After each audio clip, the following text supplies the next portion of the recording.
राम राम दोस्तों, तो स्वागत है आप सभी का हमारे इस कथा के दौरान, जहां पर हो रही है राम कथा। दिव्य दरबार लगने वाला है आज कोटा शहर के रामगंज में, राजस्थान में, जहां पर भीड़ की उत्सुकता देखकर मानो सैलाब आ गई है। खचाखच भीड़ इतनी भर चुकी है दिव्य दरबार देखने के लिए लोगों की कि हम आपको रूबरू करा रहे हैं कथा से और आपको लेके चल रहे कथा में, जहां पर हो रही है पूज्य दिव्य धीरेन्द्र शास्त्री जी की कथा और यहाँ पर लगेगा दिव्य दरबार। तो चलिए, कथा शुरू होने का समय हो चुका है। कुछ ही समय में दिव्य दरबार प्रारंभ होगा। सभी बैठ जाएंगे, शोर किसी को नहीं करना है, सभी व्यवस्था बनाएंगे क्योंकि आप ही का ही कार्यक्रम है। आशीर्वाद प्राप्त करके आप सीधी पावन मंच से सभी प्रस्थान करेंगे क्योंकि वैसे ही काफी विलंब हो चुका है। बोले बागेश्वर धाम सरकार की। हमारा सौभाग्य है कि फिर से एक बार और तीसरी बार 2 बार आ चुके हम राजस्थान। एक बार उदयपुर, एक बार सालासर जब छोटी लोसल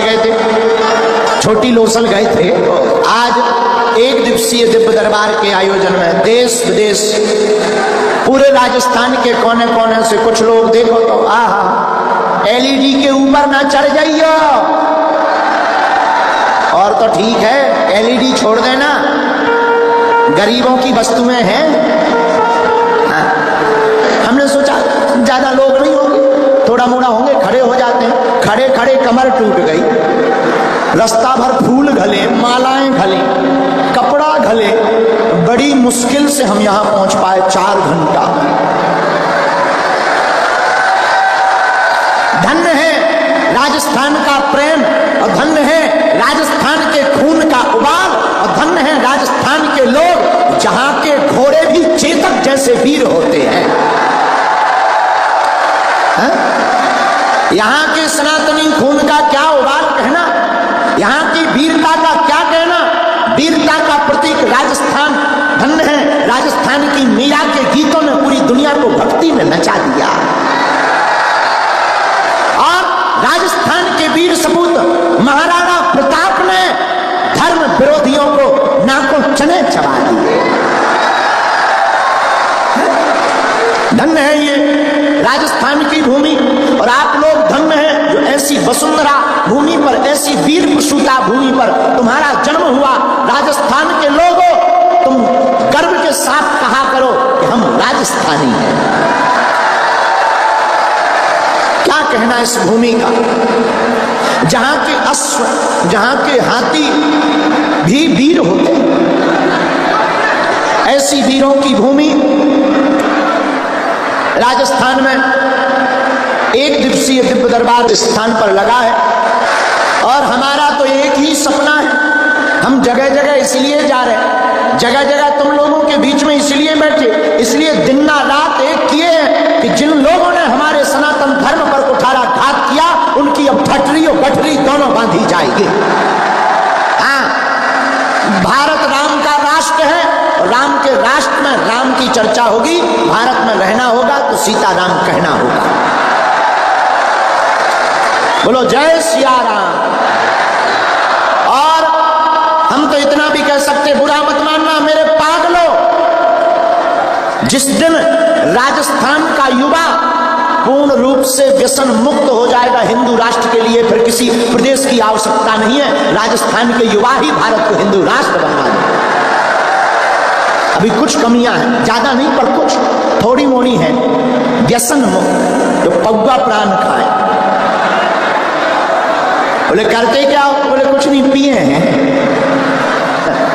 और पीने वाले भी बड़े खतरनाक होते हैं। एक बार राजस्थान का एक छोरा जिसका नाम चंगीलाल पीकर घर गया और घर पर गया, चाबी लेकर ताला खोलने लगा तो पिए तो खूब था, भयंकर पिए था तो हिल रहा था तो चाबी ताले में जा नहीं रही थी।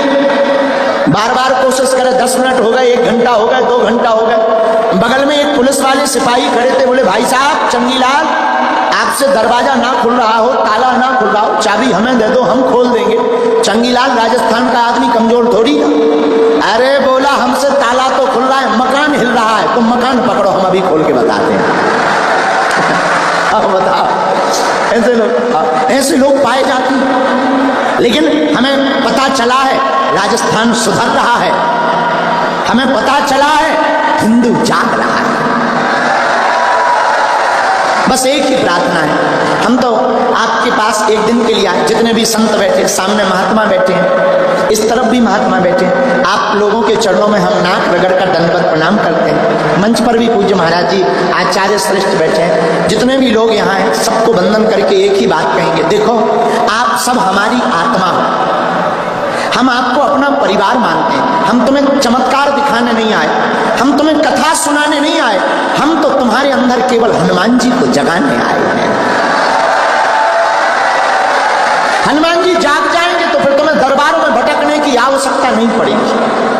हनुमान जी जाग जाएंगे, तुम्हारे अंदर की भक्ति जाग जाएगी तो तुम्हें फिर बागेश्वर धाम जाने की आवश्यकता नहीं पड़ेगी, तुम जहां रहोगे वहीं बागेश्वर धाम होगा।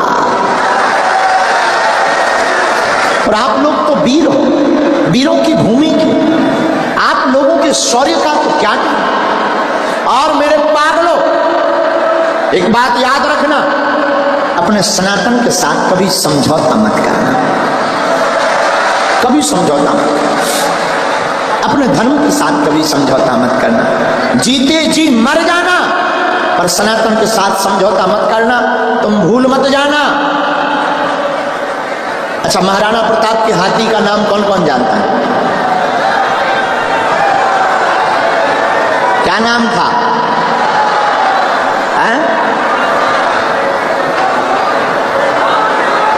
घोड़े का नाम चेतक था, हाथी का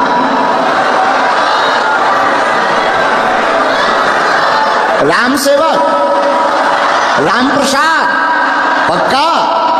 हाँ, पिछली बार भी हमने ये चर्चा की थी राजस्थान में, आज फिर दोबारा कर लेते हैं, कोई बुराई नहीं। हम आपसे कह रहे थे कभी भी, महाराज जी आपको पता नहीं, राम प्रसाद एक हाथी था महाराणा प्रताप के पास, बड़ा धर्मात्मा हाथी और इतना वफादार।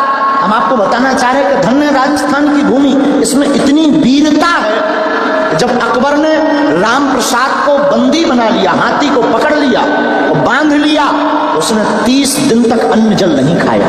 कब तक तुम दर दर भटकोगे, कब तक तुम चमत्कारों के चक्कर में पागल बने रहोगे, अपनी आस्था को घात पहुंचाते रहोगे।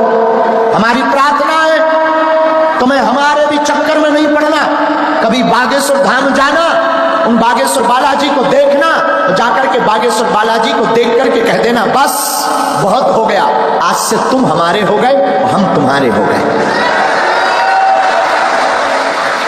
और हम दावे के साथ कह सकते हैं मेरे पागलों, इसके बाद जब जब संकट आएगा, जब जब विपत्ति आएगी, बागेश्वर बालाजी की सेना तुम्हें बचाने के लिए दौड़ी चली आएगी।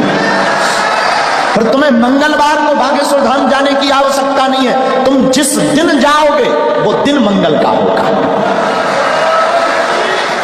फिर तुम दरबार में जहां बैठ जाओगे वहीं से तुम्हारी अर्जी स्वीकार हो जाएगी।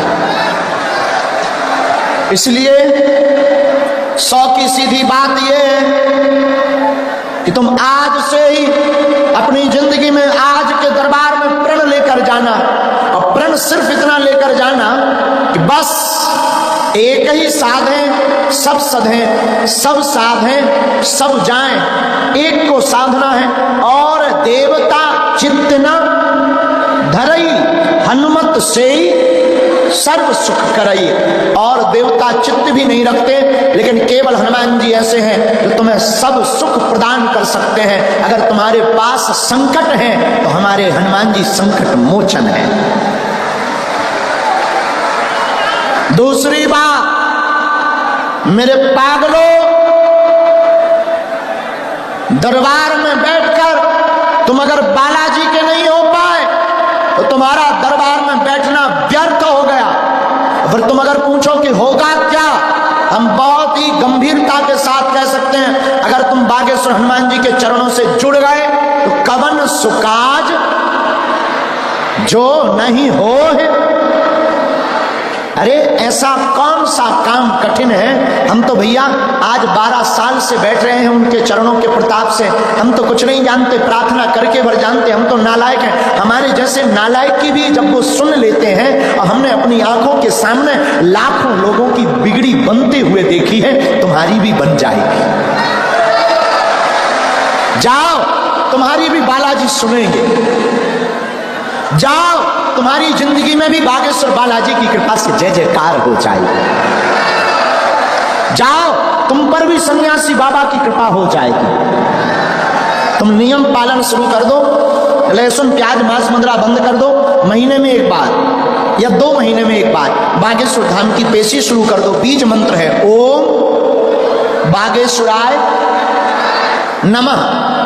इस मंत्र का आप जाप करना प्रारंभ कर दो। पर घर में बाधा है, संकट है, दवा असर नहीं कर रही, बीज मंत्र का जाप करो। ओम बम बागेश्वराय वीर वीराय हुम फट स्वाहा। ओम बम बागेश्वराय वीर वीराय हुम फट स्वाहा। इस मंत्र का प्रतिदिन मंत्र जाप करना प्रारंभ कर दो। जाओ, बिना पर्चा बने ही तुम्हारी अर्जी स्वीकार हो जाएगी।